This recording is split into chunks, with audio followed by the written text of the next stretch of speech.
Депутатыбыз Нурбаев Абдулвахап Мамадрасуловичте сөз. Рахмат. Мухаммедкалый Дүйшекеевич, өкмөттүн негизги милдети бул бюджет аткаруу. Сиз мына тарыхта эң көп иштеген премьер катары калып атасыз, бирок ошон менен бирге эле бюджетти аткарбаган премьер-министр катары калып атасыз да. Өзүңүздүн жеке жоопкерчилигиңиз кандай бюджет аткарылбашында? Бюджетти аткарбагандын өзүнүн жүйөлүү себептери бар. Мыйзам боюнча каралган ал. Бул эми биздин тарыхта мен эле эмес. Мен өзүм өкмөт мүчөсү болуп көпкө чейин иштегем. Мен далай башыман өткөргөм. Сиз эми статистиканы карасаңыз, кандай өзгөрүүлөр болгон, ким качан аткарган. Менен башкаларга неметпей коеюн. Бирок аткарылган фактылар боюнча ошол өзүбүздүн аргументтерибиз бар. Аны бюджетти коргоп атканда, бюджет мыйзамын алып келгенде жооп берем го дейм. Сиздин күнөөңүз барбы жокпу ушул бюджет 2 жылдан бери аткарылбай атканына? Жетишпеген жактары бар, бирок объективдүү себептер менен да. Жетишпеген эмне, объективдүүсү эмне? Жетишпеген жактары ошол жердеги ар бир участоктор ошол салык кызматында, бажы кызматында жана башка киреше тармагында иштеген кызматкерлердин кээ бирлеринин милдетин тагатып караганда. Аларга эмне жоопкерчилик тартты алар анда? Кызматтан кетишти. Ким кетти? Былтыркы жылдарда айтсак, азыр мен салык кызматына берейин. Райондун кайсы жетекчилери кеткен? Жоган, кереги жоган. Значит, чоң жетекчилерден ким кетирдиңиз бюджет аткарбадыңар деп? Өкмөт мүчөлөрүнө. Өткөндө алмашты го салык кызматынын жетекчиси. А бул салык кызматынын жетекчиси келгенден кийин бюджет тола баштадыбы?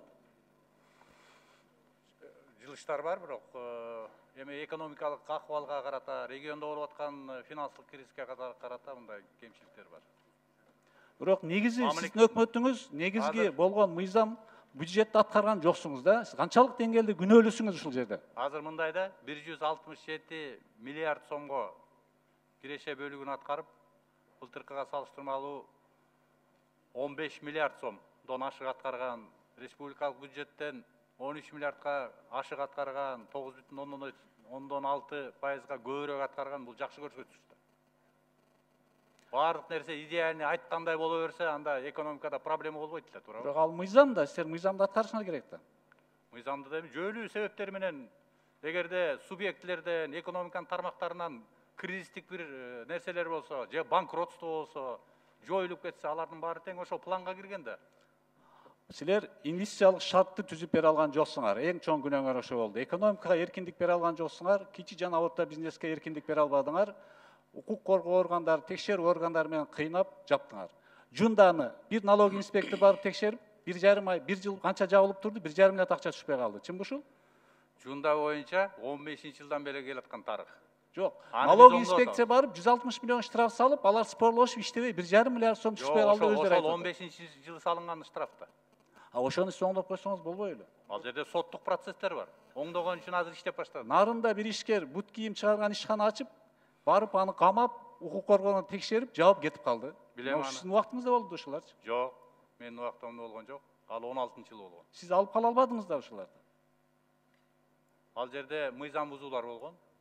Экинчиден инвестор кеткен. Инвесторду азыр чакырып атабыз, келсе иштейт. Инвестор силерден кетип калды да, силерге ишенбейчи. Мына Дүниөлүк банк Кыргызстанга 20 мектеп салып беребиз деди. Ош жана Бишкек шаарына. Ошо боюнча маалыматыңыз барбы ГЧПнын негизинде? Бар. Эмне болуп атат ошол? Иштеп атабыз. Кантип иштеп атасыз? Анткени 2 жыл болду да, канча жыл иштейсиңер? Ал жерде ГЧПны алардын шартына көнүшүбүзгө, алар айтып атат, ГЧПны салып беребиз, кредит катары оформить этебиз деп атат. Ага кече билим берүү министринин орун басары кат жазды. Сиз өзүңүз билбейт экенсиңиз. Жерди чечелекпиз деп дагы эле кат келди мына. Жер бөлшөт бере албай атасыңар 20 мектепкечи. Мына кат келди, зам министр образование Жакыпбекованын колу менен келди. Жерди чечип бере албай атабыз. Ал жерде жанагындай маселе бар. Эң биринчи маселе кредит катары. Аны силерге келишибиз керек да биз. А ошондо эми 2 жыл болду да, бу дагы тура берет. 20 мектеп курулуп калса жакшы эле. 1 жыл болду. Жо 20 мектеп курулуп калса жакшы эле өлкөгө. Жакшы. А эмне токтоп турат анда? Мен айтып атпайм, кредиттик эмени тиги шартты сунуштап атышат алар. Мына азыр мына депутаттар биригип реформа деп эркин экономика акты деп чыгарып атат, бир 10дон ашык мыйзам да. Ушул жерде биз ушул баардык экономика эркин 10 секунд.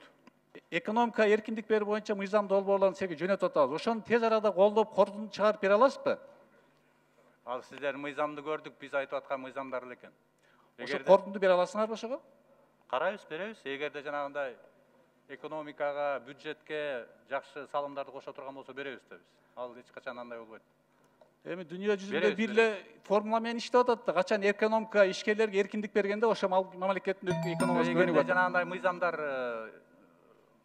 биз карап аткан мыйзамдар менен шайкеш келсе, же болбосо силердин оюңар биз менен туш болсо, биздин саясатка туш боло турган болсо, мыйзамдар бузулбаса колдойбуз.